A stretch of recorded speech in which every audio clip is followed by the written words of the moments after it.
Salam sejahtera untuk kita semua. Pelajaran Sekolah Sabat dengan tema utama Istirahat dalam Kristus. Pelajaran kelima, Marilah kepadaku. Senin 26 Juli. Pikula kuk yang kupasang. Mengapa Yesus memerintahkan kita untuk mengambil kuknya segera setelah Dia mengundang kita untuk menyerahkan kepadanya beban kita dan menemukan istirahat sejati? Setelah kata perintah pertama marilah dalam Matius 11 ayat 28, dua keharusan lainnya mengikuti dalam Matius 11 ayat 29. Pikulah dan belajarlah, fokuskan perhatian pendengar dan pembaca pada Yesus. Kita harus mengambil kuknya dan belajar dari Dia. Hubungan intim dalam kealahan antara Bapa dan Anak yang sudah intim dalam Matius 11 ayat 25-27 menawarkan ilustrasi yang luar biasa yang dapat menjelaskan kiasan kuk dalam ayat-ayat ini. Baik Bapa dan Anak bekerja bersama-sama untuk menyelamatkan umat manusia. Sementara kuk adalah simbol ketundukan, kuk juga merupakan metafora yang menggambarkan tujuan yang bersatu.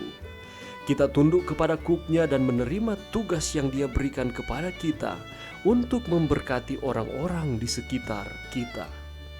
Kita tidak membawa kuknya, kita dipasang kuk padanya karena kuknya enak dan bebannya ringan. Perintah kedua, belajarlah padaku, menegaskan konsep ini. Dalam bahasa Yunani kata kerja belajar terhubung dengan istilah murid. Ketika kita belajar dari Yesus, kita benar-benar murid-muridnya. Ketaatan dan komitmen adalah karakteristik pemuridan. Apa perbedaan antara berbeban berat dan memikul kuknya?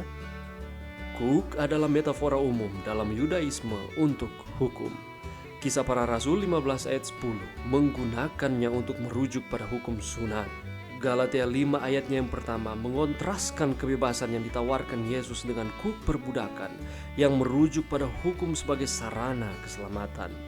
Dipasang kuk kepada Yesus menekankan kepatuhan dan komitmen untuk mengikuti jejaknya dan untuk berpartisipasi dalam misinya. Sementara kita tidak bisa berharap untuk menambahkan sesuatu pada keselamatan yang Yesus menangkan bagi kita di kayu salib, kita dapat menjadi dutanya dan membagikan kabar baik dengan orang-orang di sekitar kita. Penafsiran Yesus tentang hukum, seperti yang ditunjukkan dalam khotbah di bukit, bahkan lebih radikal daripada yang dilakukan orang-orang Farisi. Itu membutuhkan operasi hati dan mengubah motif kita, dan kuknya enak dan bebannya ringan. Pelajaran yang bisa kita dapatkan pada saat ini, kuk itu adalah alat pelayanan. Lembu mendapat kuk untuk bekerja, dan kuk itu perlu agar lembu tersebut dapat bekerja dengan baik. Dengan perumpamaan ini Kristus mengajarkan kepada kita bahwa kita dipanggil bekerja seumur hidup. Kita mengenakan kuknya atas kita agar kita dapat bekerja sama dengan Dia. Kuk yang mengikat kepada pelayanan ialah hukum Allah. Hukum kasih yang besar yang telah dinyatakan di Eden dan diumumkan di Sinai dan di dalam perjanjian baru ditulis di dalam hati. Itulah yang mengikat manusia kepada kehendak Allah. Jikalau kita dibiarkan mengikuti kecenderungan hati kita sendiri, pergi kemana kita suka pergi, maka kita akan jatuh ke dalam barisan setan dan menjadi penganut sifatnya. Oleh sebab itu, Tuhan menetapkan kita kepada kehendak-Nya yang tinggi dan mulia dan mengangkat kita lebih tinggi. Ia ingin agar kita mengerjakan tugas-tugas pelayanan itu dengan sabar dan bijaksana.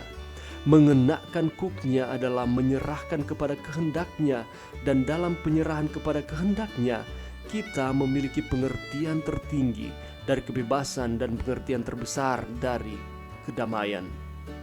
Dipasang kuk dengan Yesus, kita memiliki jaminan mutlak bahwa saudara dan saya akan dikuatkan oleh Allah ketika kita menanggung pencobaan, ujian, atau kesusahan apapun yang menghadang kita.